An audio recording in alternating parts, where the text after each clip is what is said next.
Hello, welcome back to my channel. So today I'm going to be filming a video which I'm sure is going to be very popular among medical school applicants around this time of year, because by the 15th of October everybody who's applying for medicine courses will have submitted their application, have sat admissions tests, and hopefully by now people will be focusing on interviews and interview preparation, practicing questions, reading books and articles around ethical dilemmas, scientific discoveries, and technological advancements in the medical world.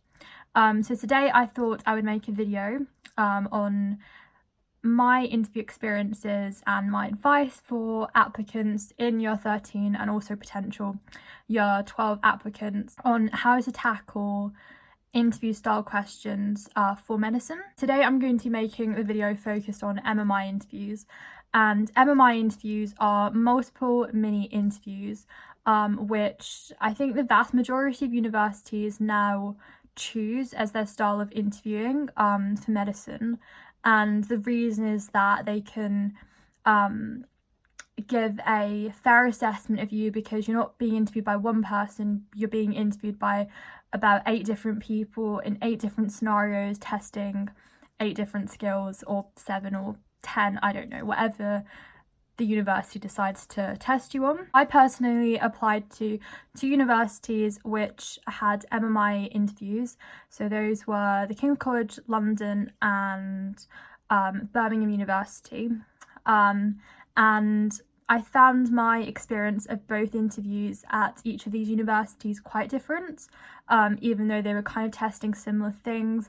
I feel like the interview at King's was a lot more high intensity.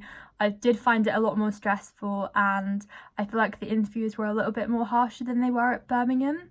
Whereas at Birmingham, I felt like the whole interview process was a lot more relaxed. We had like an hour beforehand to be toured around the campus and meet current students and also get to know the other applicants who were being interviewed. So I felt a lot calmer before my Birmingham interview. But I suppose maybe that was because I had my King's interview first, so I was probably a bit more stressed for that one. So today I'm going to be giving you my top tips of MMI interviews. So tip number 1 is know your ethical dilemmas. Know the 4 pillars of medical ethics. Read up on some ethical dilemmas which have occurred in the past few years. We had the Alfie Evans case. There's always debates going on about euthanasia and abortion. And what I actually did is, if you go into BBC Radio 4, there's a whole podcast series. I'll put the title up on the screen. And they have podcasts on there which last about 40 minutes, and they're always around some sort of ethical dilemma. So I found those really useful to listen to, and I definitely recommend listening to those because they give you different interpretations of ethical dilemmas and people's different viewpoints on ethical dilemmas, and they'll help you improve your understanding of how to tackle these sorts of questions. And I think with ethical questions, you need to make sure that in these interviews you give a fair and balanced argument, you weigh up both sides of the argument, and even if you agree personally with one viewpoint more than another, so for example, say if you agree with euthanasia, if you are asked on this, don't just go in straight away and say, okay, yeah, I agree with it, and then not give a fair, balanced argument. Always give your argument first for both sides and then come to a conclusion. A really common interview question is something based around organ transplants, and they'll give you a list of people. They'll give you the people's backgrounds and like the medical history, their own personal choices in life, and then say, who would you choose out of this group of people to have the organ transplant? And you need to go through and analyze each person and give a fair and balanced argument, and make sure you kind of go into a fair amount of depth and you're not just brushing over each person. But also bear in mind, you only have about 5 to 7 minutes for each of these multiple mini interviews. So you need to focus on being concise and not waffling too much and going on a tangent when you're talking. Tip number 2 is be prepared to be asked, why medicine? This is such a standard question, and even though not a lot of universities will directly ask you this question, they tend to ask you a question which is fairly linked to it. So they could ask you, why have you decided to study medicine rather than nursing? What kind of qualities do you think that you have which will make you a great doctor?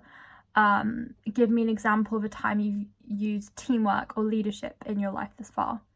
And all those kind of questions, they center around this idea of why medicine. So you need to make sure that you have some sort of answer for this question, because everyone's gonna have prepared for it. But you also don't want to have a really rigid answer that's just going to sound like you've learned it and like it's not a genuine answer. And try to think of genuine reasons for why you want to do medicine. Okay, maybe you want to do it because you love human biology and because you want to help people, but try to come up with a more personal reason for why you personally want to do medicine. And make sure you always link it back to your own life. Don't just say, I want to help people, I like science. Say why you personally like science. Talk about a specific topic that you've learned about that you really enjoy.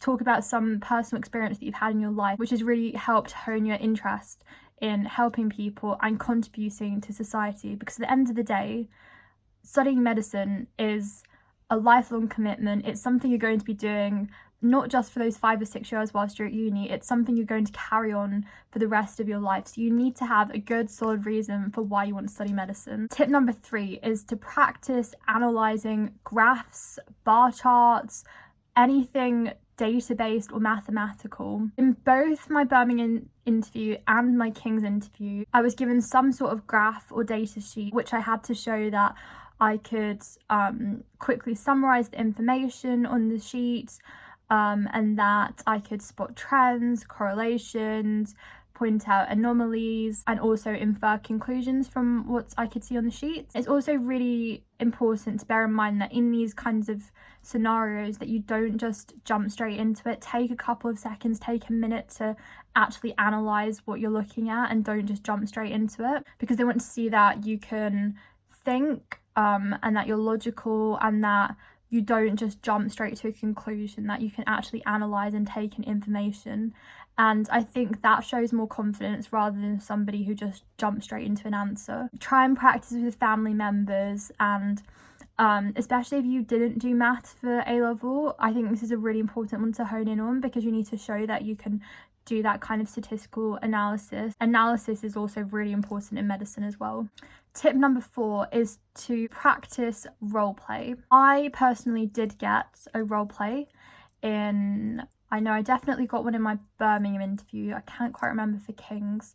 But I think these kind of scenarios can make you feel a little bit uncomfortable, because you're obviously in an interview where you're trying to put yourself across in a certain way, but then in role plays you have to take on another persona and try and engage with the scenario that they've given you. So whether that's practicing giving bad news to a patient, practicing calming down a patient who's afraid of needles and needs to have a blood test, or if it's something which isn't necessarily medically related, but it shows that you have empathy.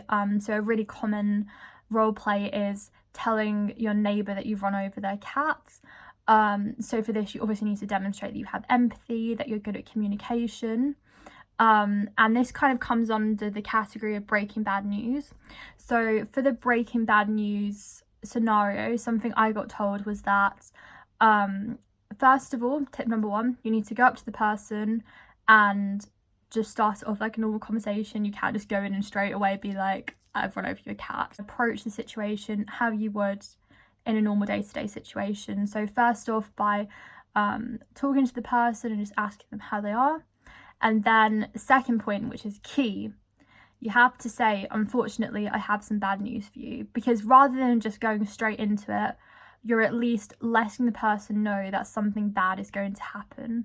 And then after that, pause, count to 3 in your head, and then say, okay, unfortunately, X, Y, and Z happened, and I've run over your cat. Then pause again, and then let the person respond. It shows maturity if you let the other person respond rather than you just going straight into it. After this happens, you don't know how the interviewer is going to react. They could be really aggressive, they could be really emotional and upset, And you need to show that you have emotional intelligence. So if somebody's angry, take the blame, and tell them how sorry you are, and offer them an alternative and offer them a solution. Don't try and defend yourself and be like, oh, well, it wasn't my fault. And again, if the person becomes really upset, try and offer them your sympathy.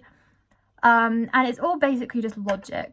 Like, if you'd run over your neighbour's cat, you're not going to try and make up some excuse for why it happened. My next tip is to do with generally how you approach these interviews. So with multiple mini interviews, you will generally have about a minute between each interview to kind of recover from the last one, and just refresh your brain. So during this period, take a drink of water and try not to think too much about how the last interview's gone, because I remember in my interview, it was my second station that I went to, and I just felt like it had gone absolutely awful, and I just thought, that's it, there's no way I can get in now. And I just had to think to myself, okay, calm down, breathe, and go into the next one with a positive attitude. If you walk into that next station, and you look visibly upset, you look like your last interview's gone badly, that's immediately going to give the impression to the interviewer that you're perhaps not a good candidate.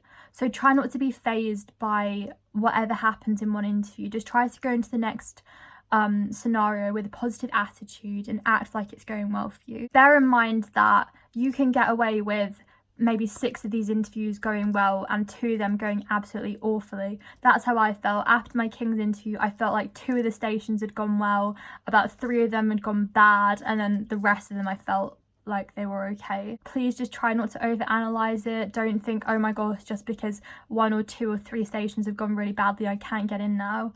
They do take that into account and they average out your score, but it depends on the university that you're being interviewed by. So don't take my word for it, but I can guarantee you that if you've had one bad interview, that's not going to affect all your other interviews completely. The point of multiple mini interviews is that you can start off fresh with each person, and however your last interview's gone, it's not supposed to affect your other interview. Multiple mini interviews are really intense. I would say they're more intense than panel interviews, because you're constantly having to change scenarios and change situations, change the person who you're with. And it is really exhausting. You don't realise how long you're actually there for. These interviews can last up to an hour if you take into account all the breaks that you're having in between.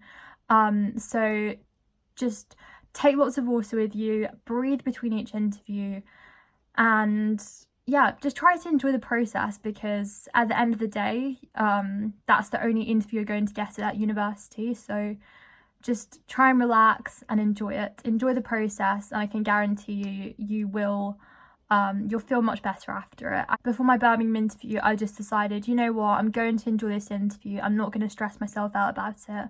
And I honestly felt so much better coming out of that interview than I did about my King's one, because for my King's interview, I was really stressed.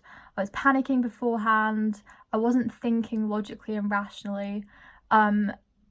But if you approach these with a positive mindset and think, okay, this is a brilliant opportunity, I deserve to be here, I'm lucky to be here at interviews, you'll find that your experience of the whole process will be much different than if you approach it very negatively. I hope you found this video useful. I'm hoping that I've managed to convey some of my top tips to you. I'm sorry if it was a little bit all over the place. I'm not filming this video with any plan whatsoever. I'm just kind of doing it in the moment, because I remembered that everybody has interviews coming up soon. Just try and keep up with medical news, and on the day, stay calm, get in the zone. Don't be fazed by other candidates. You're there for a reason. They've chosen your application for a reason. Getting into medicine is not easy, and they don't just brush over an application and think, okay, I'm going to invite them to interview. They obviously go through your application, so just remember you are there for a reason and you are good enough to get in. At the end of the day, if it doesn't go brilliantly, don't overthink it. I felt like both of my MMI interviews went awfully, and I ended up getting offers from both places. So yeah, just don't overthink it. I can guarantee you will be fine. So I wish you the best of luck if you have interviews coming up. Please like this video and comment down below if you have any other specific videos you want me to make. around applying to med school or anything in general, if that's A-levels, GCSEs, etc. Also comment down below if you need any clarification on anything I've mentioned in this video, or if you have any questions about MMIs in general, because it is obviously a really big thing and I cannot cover everything without it being like an hour long. Hopefully I will see you again. Bye!